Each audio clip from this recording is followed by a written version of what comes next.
जय हिंद साथियों, आप सभी का आपके अपने परिवार आसमा सिविल एकेडमी के डेली करंट अफेयर पे मैं इशार अहमद आप सभी का एक बार फिर से पुरजोर स्वागत करता हूं और आशा करता हूं कि आप सभी स्वस्थ हैं और बिल्कुल मस्त हैं। साथ ही साथ अपनी प्रतियोगी परीक्षा की तैयारी बेहतर जोरों शोरों से और एक युद्ध स्तर पे कर रहे हैं। मेरे प्रिय साथियों, आज हम पढ़ेंगे 14 अगस्त की इंपॉर्टेंट करंट अफेयर्स जो कि हमारे एग्जाम के लिए बहुत ही इंपॉर्टेंट है। तो वीडियो में शुरू से अंत तक जरूर बने रहिएगा।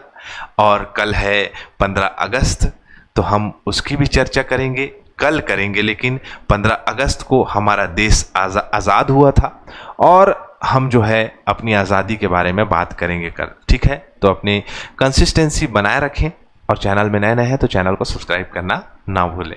चलिए अपना सत्र प्रारंभ करते हैं आज की पॉजिटिविटी के साथ, जो कि ये है, किस्मत सिर्फ मेहनत से बदलती है, बैठकर सोचते रहने से कुछ नहीं मिलता। मेरे प्रिय साथियों, जीवन में अगर कोई व्यक्ति मेहनत की तरफ नहीं बढ़ेगा तो वो सोचता ही रहेगा और हमारे सोच का कोई दायरा नहीं है, सोच अनंत है। इसलिए हम दिन भर में कई हजारों चीज़ सोचते हैं और इम्प्लीमेंटेशन जो है हमारा 2 से 3 पे ही हो पाता है। इसीलिए करने के लिए जब जाएंगे आप तभी जो है आपको सफलता मिलेगी। इसीलिए करने के लिए जाइए, बेहतर करिए, अपने लक्ष्य के प्रति जूझे रहिए, आपको आपकी सफलता अनिवार्य रूप से मिल जाएगी। 777 किलोमीटर का पूर्वोत्तर भारत में स्वीकृत किया गया है 12 रेल परियोजना, है ना। तो ये आप लोगों के लास्ट प्रश्न का आंसर है। सर जॉन मार्शल को भारतीय पुरातत्व सर्वेक्षण विभाग के महानिदेशक थे ये, जिनके नेतृत्व में हड़प्पा मोहनजोदाड़ो की जो है खुदाई प्रारंभ की गई थी।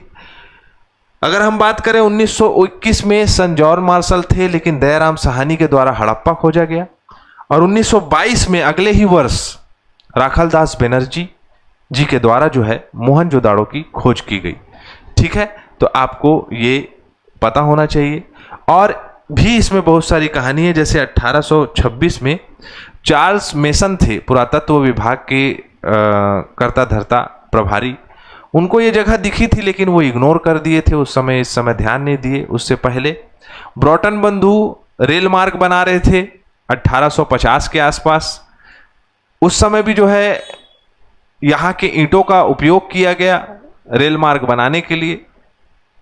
तो अगर देखा जाए समर्पित होकर किसने इस पे ध्यान दिया है तो वो सर जॉन मार्शल जी के नेतृत्व में हुआ था। दयाराम साहनी जी ने खोजा था हड़प्पा को, राखालदास बनर्जी ने खोजा था मोहनजोदाड़ो ने को। ठीक है, तो आपको पता होना चाहिए। हाल ही में लोकसभा द्वारा पारित राष्ट्रीय खेल प्रशासन विधेयक को केंद्रीय खेल मंत्री ने किस रूप में वर्णित किया है? तो मैं आप सभी को बता दूं कि भारतीय खेलों में सबसे बड़ा सुधार कहा है किसने? तो खेल मंत्री। किसने? खेल मंत्री ये दिखाई दे रहे हैं आदरणीय सम्माननीय मनसुख मंडाविया जी। इन्होंने बताया कि अब जो भी बोर्ड होगी उसको सबसे पहले जो भी खेल संघ होंगे उसको राष्ट्रीय खेल महासंघों को केंद्र से धन प्राप्त करने के लिए राष्ट्रीय खेल बोर्ड में मान्यता लेनी होगी और जवाबदेही देने होगा, न्यायपूर्ण प्रशासन करना होगा, पारदर्शिता रखना होगा। मतलब कि खिलाड़ियों के साथ किसी भी प्रकार से कोई भी भेदभाव नहीं कर सकता। अगर हम बात करें तो खेल कोटा में जो फंडिंग आती है उसका कहीं ना कहीं जो भी अधिकारी होते हैं, खेल अधिकारी, उनके द्वारा इसमें घपलाबाजी होता है और खिलाड़ियों को जो सुविधा मिलनी चाहिए वो सुविधा उन्हें नहीं मिल पाती है। जबकि अगर आप किसी खेल में पार्टिसिपेट करते होंगे या करे होंगे या इससे पहले आपने कभी खेल खेला होगा तो आप देखे होंगे कि खिलाड़ी जो है, जैसे कि एग्जाम्पल लेते हैं क्रिकेट, स्कूल्स में क्रिकेट होता है। अब स्कूल में, सरकारी स्कूल की बात कर रहा हूँ, प्राइवेट स्कूल की बात नहीं कर रहा हूँ। प्राइवेट स्कूल में जो है फंडिंग प्रॉपर होती है ना, उसका अलग से कोटा होता है, खेल के लिए फीस ली जाती है। अब ये बात बताइए मेरे प्रिय साथियों, सरकारी स्कूलों में अगर बच्चा क्रिकेट खेलना चाहता है, स्कूल नेशनल्स खेलना चाहता है, तो उसको सबसे पहले अगर वो बैटिंग करता है तो उसको किट की ज़रूरत होगी, ग्लव्स होगा, हेलमेट होगा, पैड होगा, जूता रखना जरूरी है, क्रिकेट बैट चाहिए, फिर थाई पैड चाहिए, दुनिया भर का पैड चाहिए जिससे कि वो अपने आप को सुरक्षित करके खेल पाएगा। अब अधिकारी चाहे तो उसको मुहैया करा सकता है। अधिकारी चाहेगा तो एप्लीकेशन देके खेल मंत्रालय से लेकर आपका खेल विभाग को या शिक्षा विभाग को आवेदन देकर उसको प्रदान कर सकता है, लेकिन ऐसा नहीं होता है। मेरी बात समझ में आ रही है? तो मेरे कहने का मतलब ये साथियों कि ये पारदर्शिता, ये जो रजिस्ट्रेशन होगा, ये जो सत्यापन करना होगा, इसमें पोर्टल भी यूज किया जाएगा। तो इसके जरिए जो खिलाड़ी होंगे, जो निचले स्तर के जितने भी बच्चे हैं जिनके पास प्रतिभा है, वो अपने प्रतिभा को बेहतर तरीके से प्रदर्शित कर पाएंगे, खेल पाएंगे। क्लियर? बस वही है, अंतर्राष्ट्रीय भागीदारी पर नियंत्रण होगा।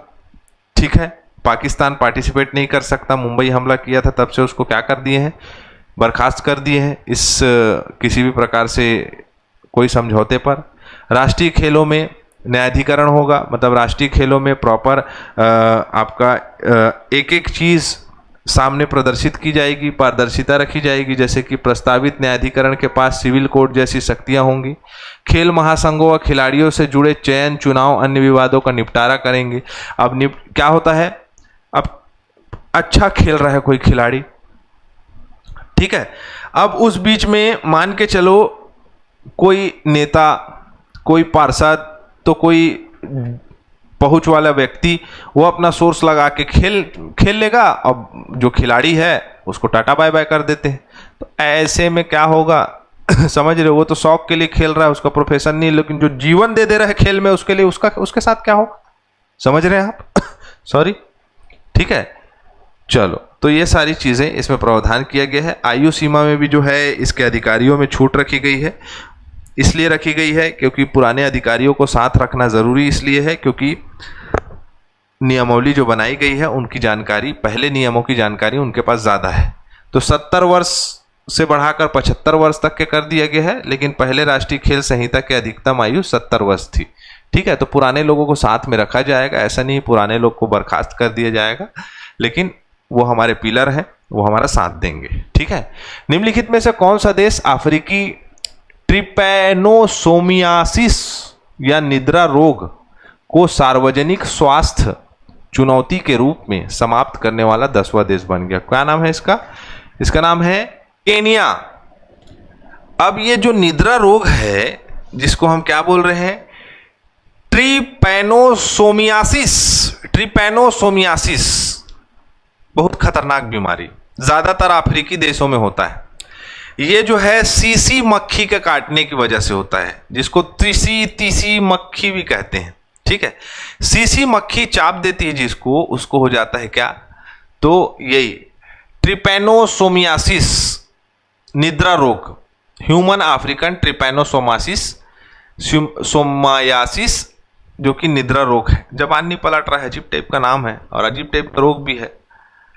अब ये ट्रिपैनोसोमा ब्रुसेई नामक रक्त परजीवी से होता है, जो कि सीसी मक्खी के अंदर होता है। इंसान को काटेगा, वो अंदर घुस गया। आदमी सो रहा है, 24 घंटा सो रहा है, ठीक है, ना खाने का होश ना पीने का होश, है ना। देखो यूट्यूब में कई ठो ये वाली बीमारी के बारे में दिख जाएगा। अब इसमें WHO इसको घोषित कर दिया है। वैसे भी इससे पहले अगर हम देखें तो 2025 में केनिया को ह्यूमन अफ्रीकन इससे घोषित किया था और 10वां देश हो गया है। गिनी वर्म रोग से भी मुक्त घोषित हो चुका है। वर्म रोग बीमारी आपका मतलब कहा जा सकता है कि चर्म रोग, जलन, ये सब इस बीमारी में हुआ करता था। तो ये सीसी मक्खी है, बाप रे बाप, यहाँ कभी मत आए घूमते फिरते। तो आप इसको याद रखेंगे। वैसे ही सूरीनाम है, 2025 में विश्व स्वास्थ्य संगठन में इसे अमेजन क्षेत्र का पहला मलेरिया मुक्त, यही चीज़ खोज रहा था मैं, मुक्त देश घोषित किया था। 2025 में विश्व स्वास्थ्य संगठन ने इसे मलेरिया मुक्त घोषित किया था जॉर्जिया को। भारत का लक्ष्य है 2025 तक मलेरिया को शून्य करना, 2030 तक पूरे तरीके से उन्मूलन कराना। लेकिन देखो हो पाता है नहीं हो पाता है, जहाँ देखो वहाँ नाली खोल दे रहे हैं और गंदा पानी लोग छोड़ दे रहे हैं। तो ऐसे मच्छर नहीं पैदा होगा तो क्या होगा, ठीक है। चलो आगे बढ़े। हाँ, विश्व स्वास्थ्य संगठन वर्ल्ड हेल्थ ऑर्गेनाइजेशन 1948 में बना है, जिनेवा स्विट्जरलैंड में मुख्यालय है। टेड्रोस अदनोम गैब्रियेसस इसके महानिदेशक है, ठीक है। चले आगे। हाल ही में स्वतंत्रता दिवस 2025 से पहले राजस्थान सीमा पर सीमा सुरक्षा बल ने कौन सा उच्च तीव्रता सुरक्षा अभियान चालू किया है? Operation alert. ऑपरेशन अलर्ट 11 से लेकर 18 अगस्त तक होगा। 18 है कि 16 अगस्त है? 16 अगस्त, हाँ 16 अगस्त, 17 अगस्त, सॉरी यार 18 नहीं है ना, 16 है, 17 अगस्त तक होगा। मध्य रात्रि 17 अगस्त को समाप्त होगा, जिसमें ड्रोन हमला, घुसपैठिए, इन सभी के लिए जो है बीएसएफ बॉर्डर सिक्योरिटी फोर्स मतलब सुरक्षा बल तैनात रहेगी और जिसको पाएगी उसको, मतलब ऐसा नहीं किसी भी भारतीय नागरिक को निपटा देगी, नहीं, लेकिन वहां पर अलर्ट काफी तेज रहेगा। कड़ी सीमा सुरक्षा स्वास्थ्य लागू करना है, इसका मुख्य उद्देश्य ड्रिल्स व सुरक्षा अभ्यास आयोजित करना है, मानक संचालन प्रक्रियाओं की समीक्षा को सुधार करना है, घुसपैठ अन्य सुरक्षा चुनौतियों के लिए तैयार रहना है। भारत पाकिस्तान के बीच में जो बॉर्डर है उसको क्या करना है, तो पूरे तरीके से प्रोटेक्ट रखना है, कोई भी आवागमन ना हो पाए किसी का भी, ठीक है। सीमा सुरक्षा बल 1965 में बना है, मृत्यु तक कर्तव्य इसका आदर्श वाक्य है, नई दिल्ली में मुख्यालय है, दलजीत सिंह चौधरी इसके महानिदेशक हैं, ठीक है। चलें आगे। अगला प्रश्न है, भारत में पहली बार आयोजित विश्व एथलेटिक्स कांस्य स्तरीय महाद्वीपीय प्रतियोगिता आयोजित हुई थी 2025 में। मेजबानी भुवनेश्वर कर रहा था और भारत के बहुत सारे शानदार खिलाड़ियों ने इसमें प्रदर्शन किया। 10 अगस्त को ये आयोजन हुआ था भुवनेश्वर के कलिंगा स्टेडियम में, जिसमें देखें तो आपका 17 देश शामिल हुए थे, 160 खिलाड़ी जिसमें पुरुष महिला दोनों शामिल थे, 93 भारत से एथलीट थे, 18 खेल आयोजित हुए। विजेताओं को अगले महीने टोक्यो में होने वाली विश्व एथलेटिक्स चैंपियनशिप के लिए क्वालिफिकेशन अंक मिले हैं, याद रखिएगा, ठीक है। डायमंड लीग के बाद दूसरा सबसे बड़ा स्तर में ये जो है कॉन्टिनेंटल टूर आपका ये टूर्नामेंट हुआ था, ठीक है। 2020 में शुरुआत किया गया था। मुख्य विजेता अगर देखें तो महिला में भाला फेंक में अन्नू रानी जीती है, 62.01 मीटर स्वर्ण पदक जीता है इन्होंने।